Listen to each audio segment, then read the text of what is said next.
Hey guys, welcome back to Hendrickson Family Farm. In today's video, I'm going to be repairing a cord that a dog of ours, a puppy, chewed up.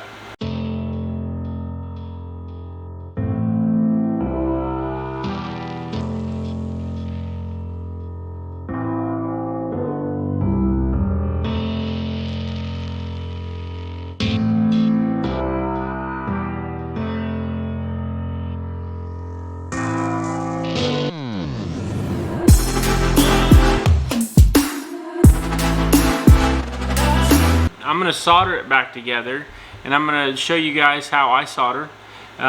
This is just how I do it. This is how I was taught how to solder. If there's another way to do it, make a video about it. Show me how you do it. I'm always willing to learn something new. But this is the way I was taught how to do it in Votech, so I'm going to show you guys the way that I am going to solder these wires back together. It's actually another soldering iron I was going to use the other day. This one is for big projects that I do use. It's just the brand that I particularly like for big soldering jobs. And I do have interchangeable tips that go with this one. And you know, it's got a big soldering stand. And this is the power unit itself for it. There are nicer soldering irons. I do have a really nice one, but this is the one that I use probably the most, mainly because if it messes up, it won't hurt my feelings near as much as my expensive one. What we're going to be using to solder this one, it's a butane. It's a Blue Point soldering iron. This is the model it is. So when I was a field service mechanic for a long time, there was a lot of places I didn't have electricity, or you never knew if you were gonna have power. So I did buy this one, and I've had it for probably 15 years, and it works like a champ, and it is butane. So I buy refillable bottles of butane, and that is how I put fluid, or no, it's full, so I don't have to put fluid in it. But I'll show you what I have to do to put fluid in it if you buy one. So what you do is you'll take this bottle of butane, and some people say that not to put it on its side, or to do it standing up, to do it on its side.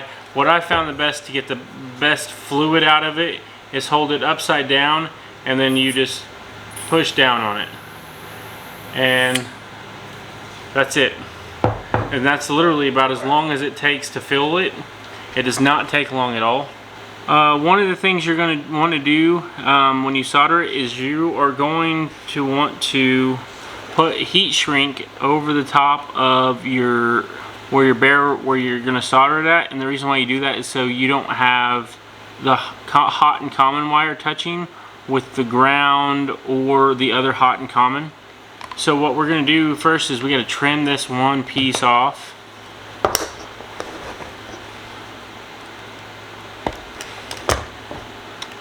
That wasn't a wire, that was a shielding that went on the ground. So, and then we're just going to make these about 1.25 inches long or so. I mean, it doesn't have to be exact, it just has to cover the bare wires.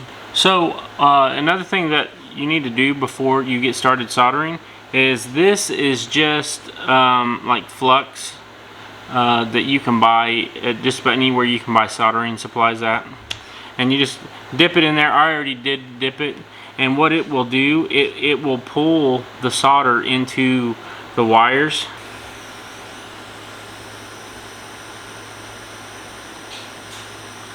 So, and then whenever we'll repeat the process here on these wires. That's the problem with the butane torch. It does take a little bit longer to get the heat working where it's supposed to be, but once you get it, she usually melts right in there.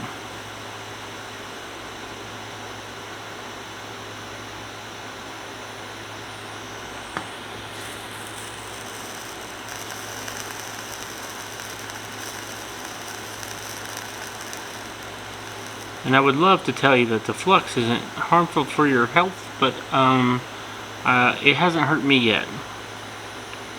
And I do a lot of soldering. Well, I mean, I guess that could be what's wrong with me, I guess, too.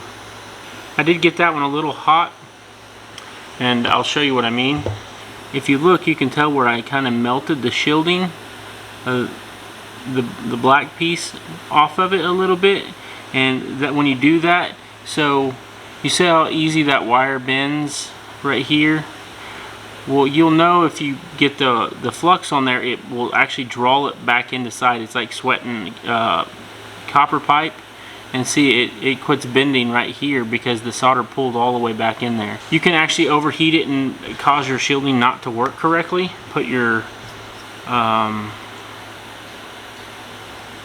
heat shrink over the top here. And then we'll put our big piece to go over all of them on here as well, so you can draw it onto your soldering tip as well with that flux, because there's still flux on there. It should, in theory, pull it on the rest of the way, but sometimes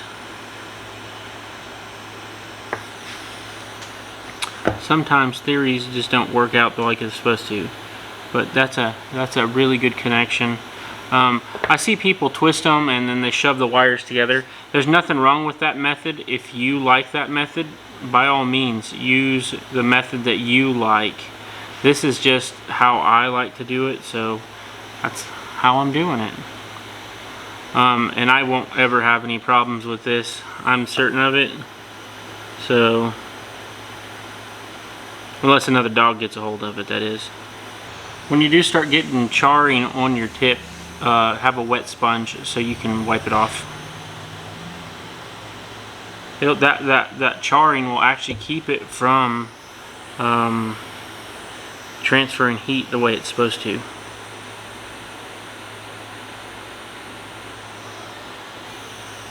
What we're going to do now is we'll slide our heat shrink tubes up on there. So you spread it like that, and then you can just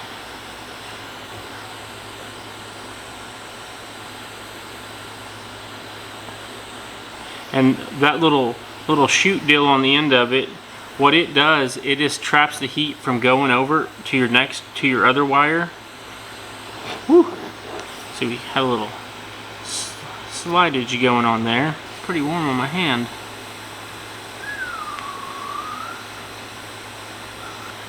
Sometimes I think the only reason why my wife keeps me around is because I can fix stuff just between me and you guys. And then once you have all of those done, we'll slide our next piece up over the top of all of them, like so. And then you kind of rinse and repeat, do the same steps over again. I just don't know if this one will get small enough for this particular deal, but it's really so. It's the smallest size down I have, so hopefully it'll work.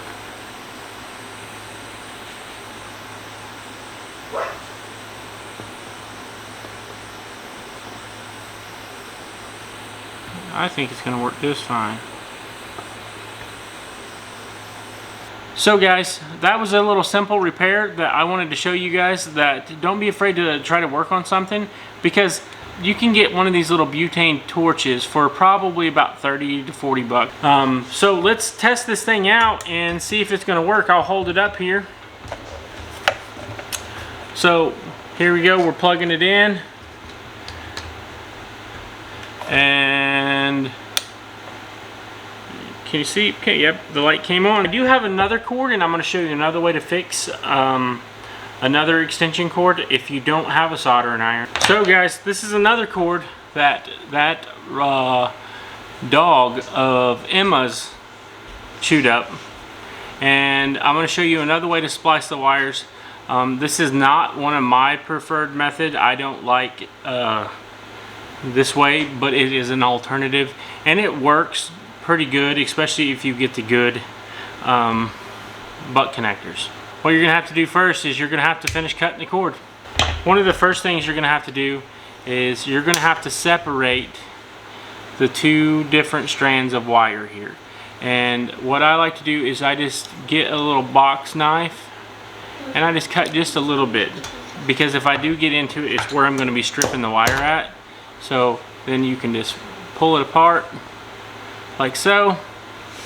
And then you're going to need a pair of wire strippers. These are pretty inexpensive. You can get a decent pair of wire strippers for about 10 bucks or so. And so I have a set of crimpers, so I don't buy strippers with crimpers on them, but you can. And a lot of your parts store or farm stores, they sell the strippers and crimpers all in one deal, and a lot of times you can get those on the $2.50 rack, at least in my area. Let me know how much they are in your area. So you strip that wire off of there, and then on this other part where the dog chewed it really bad, I don't know, yeah, you can see it there, you're gonna have to cut a little bit extra off. So it is gonna be a little shorter, but that is just one of the deals of fixing a cord. But it beats throwing something away, or going and buying a new cord every time you need a new cord fixed.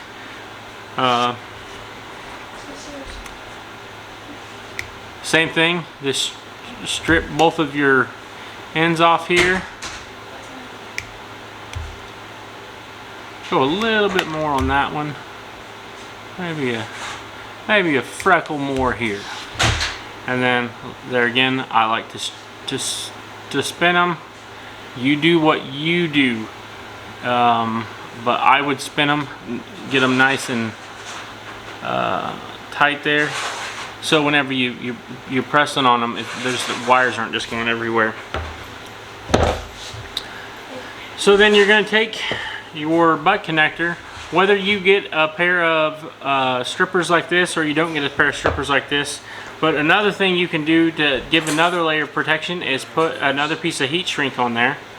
You don't have to. This is just something that I'm going to do because it is inside, and I don't want to see yellow butt connectors laying around. So you find the appropriate size crimping tool, because there are two different sizes, in case you're wondering. There's the little one right here with the really jagged point, and then there's one that's doesn't close as quite as tight. So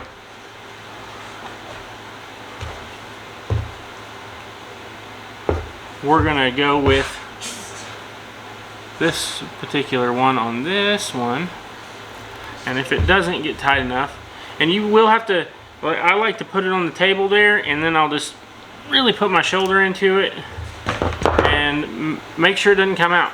That's an important part, because you can crimp it and a lot of times they'll still slide out. And then put your second one on and repeat the same thing. When you put your other end on, make sure you get it on there nice and tight. Sometimes it's easier to do it like so, and get them lined up, and then I can squeeze them as far as the pliers will want to go down without having to press them on there, and then make sure nothing comes off. And then you see the difference there, how it shrunk around it. So I'm gonna finish the other three ends, and I'll come right back. And now that we got all three of those ends, I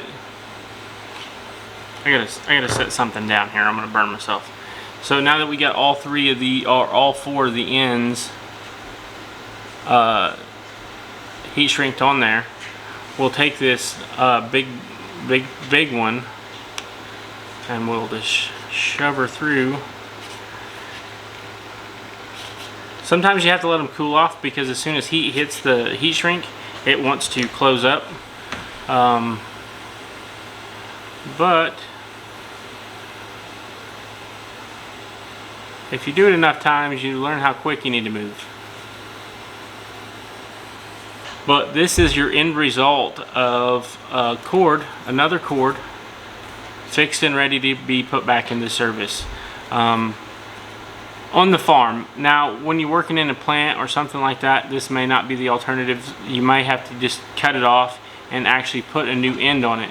You can buy replacement ends from like Lowe's, Home Depot, any of your big box stores. They do sell replacement ends for extension cords or plug-ins. That is an alternative too. But why buy something else? I had all of this stuff on hand. I didn't have to buy anything.